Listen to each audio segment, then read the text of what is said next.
Só porque o Homem de Pedra era bonito demais, eu acabei beijando ele. Só que no segundo seguinte, a estátua se mexeu. Mas depois não reagiu mais. Achei estranho e dei mais alguns beijos. Queria ver se ele se mexia de novo, mas mesmo tentando várias vezes, ele não se mexeu nem um pouco. Justo quando eu estava prestes a desistir, o canto da minha boca acabou sendo cortado pela pedra. O sangue caiu na estátua e ela explodiu numa luz dourada. Aquele Homem de Pedra voltou à vida, e eu olhei bem. Só então percebi que ele era idêntico ao Nono Príncipe. Diziam que 40 anos atrás, o Nono Príncipe Lu Chengzhou foi acusado de traição.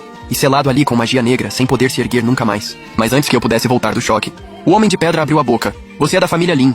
Essas duas palavras, família Lin, atravessaram meu coração como uma agulha. Era a cicatriz mais funda que eu carregava. E também a única coisa que me mantinha viva até hoje. Tudo por causa daquele caso de corrupção, 3 anos atrás. Meu pai foi executado em praça pública, e minha mãe se enforcou. Mais de 70 pessoas da casa foram exiladas, e outras foram jogadas na lama. Já eu fui largada no mausoléu imperial como guardiã de túmulos. Eu sou Lu Chengzhou, o antigo Nono Príncipe de Jin. Eu sabia, era mesmo ele. Aqui é o mausoléu imperial. Só parentes da família real podem ter estátuas aqui. Mas como ele sabia que eu era filha da família Lin, o sangue fala, você é filha de Lin Rusong. Quando seu pai morreu, o ódio dele era tão grande que essa plataforma está soltando muito dinheiro. A plataforma tá oferecendo R$10 de entrada e 40 diários pra quem participa. Eu entrei achando que era só papo, mas tá funcionando de verdade. Clica aqui embaixo e aproveita enquanto tá no ar. Subir aos céus. Eu consigo sentir isso no seu sangue. Você quer limpar o nome da família Lin? Me ajude. Quem está sentado no trono é meu próprio tio. Há 40 anos ele tomou o poder. E me selou dentro dessa pedra. No dia em que eu voltar ao trono, a injustiça da sua família será finalmente lavada. Vou erguer um santuário em honra ao seu pai e gravar o nome dele no Salão dos Méritos. E também vou fazer aqueles que destruíram sua família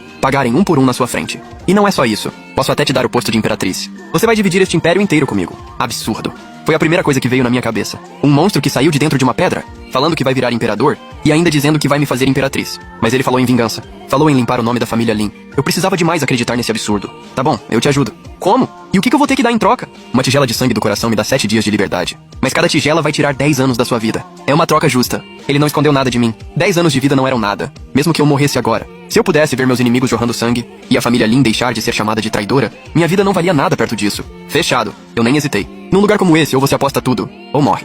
Então peguei da minha bolsa de ferramentas um cinzel enferrujado. Esfreguei de leve na roupa, apalpei a fenda entre as costelas e enfiei a ponta com força no lugar certo. Lu Chengzhou ficou ao lado, me observando em silêncio. No olhar dele não havia pena nem hesitação, só uma atenção fria, quase cruel. Naquele momento, senti minha força vital saindo do corpo feito louca. A mudança mais visível foi no meu cabelo. Antes preto e brilhante, ele começou a embranquecer pela raiz, visivelmente em apenas 3 respirações. No fim ficou como palha seca de outono, num branco acinzentado. Eu me forcei a ficar de pé, e entreguei a tigela cheia de sangue, tremendo, a Lu Chengzhou. Ele pegou da minha mão. Não agradeceu nem me consolou. Só levantou a tigela, e bebeu tudo de uma vez. Assim que o sangue desceu pela garganta, a pedra na cintura dele se quebrou por completo, revelando pernas longas e pálidas. Ele tropeçou um passo à frente, mas logo firmou o corpo. Moveu as articulações, ainda meio rígidas, e ficou ali parado como uma espada recém-desembainhada. O corpo inteiro dele exalava frieza. Do começo ao fim ele nem olhou direito pra mim, e muito menos se importou com meu cabelo branco de repente. 7 dias. Foi isso que você me deu. A contagem começa agora. Ele começou a andar na minha direção. Os passos ainda eram meio duros, mas cada um deles era firme. Quando parou na minha frente, eu achei que ele fosse me estender a mão,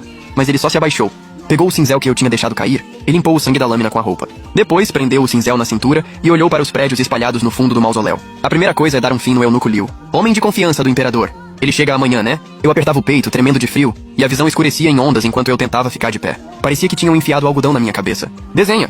Me mostra um mapa dessa área. O terreno do mausoléu, os postos de guarda, onde dá pra esconder gente, e onde tem gás do pântano. Quando me agachei, minhas pernas tremiam. Peguei um galho e comecei a desenhar no chão de lama. Minha mão tremia demais. As linhas saíam todas tortas, pareciam minhocas rastejando. Mesmo assim, ele olhava com atenção. Ficou ali em pé, de cima pra baixo, encarando aquelas linhas tortas. E às vezes perguntava alguma coisa. A voz dele era tão calma como se estivesse falando do que ia comer hoje. Quando terminei, ele olhou uma vez só e já montou o plano. Pó de fósforo. Tem nos caixões do cemitério. Raspa aquilo e espalha na entrada do canto leste. À esquerda da tumba número 3, na colina de trás, tem uma saída natural de gás. Abre, puxa com tubos de bambu e enterra sob a base de pedra. À meia-noite de hoje, o eunuco Liu vai vir com 2 guardas. Quando o fogo fato acender, os guardas vão se separar. Eu mato. Você limpa o sangue. Tem algum problema? Naquele momento, eu só consegui respirar fundo algumas vezes para me firmar. Então balancei a cabeça. E ele se virou saindo direto pelo pátio oeste. Mas no meio do caminho parou de novo.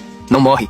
Se você morrer, eu fico sem sangue. Os passos dele foram ficando cada vez mais distantes. E eu desabei sentada na lama. Baixei a cabeça. E olhei minhas mãos cobertas de sangue. O cabelo branco caía sobre meus olhos. Uma troca feita em troca de 10 anos de vida. Uma promessa. E tudo isso com um homem que só enxergava o trono. Tentei puxar um sorriso, mas acabei tossindo sangue. Quando a noite caiu, o eunuco Liu realmente apareceu com 2 guardas.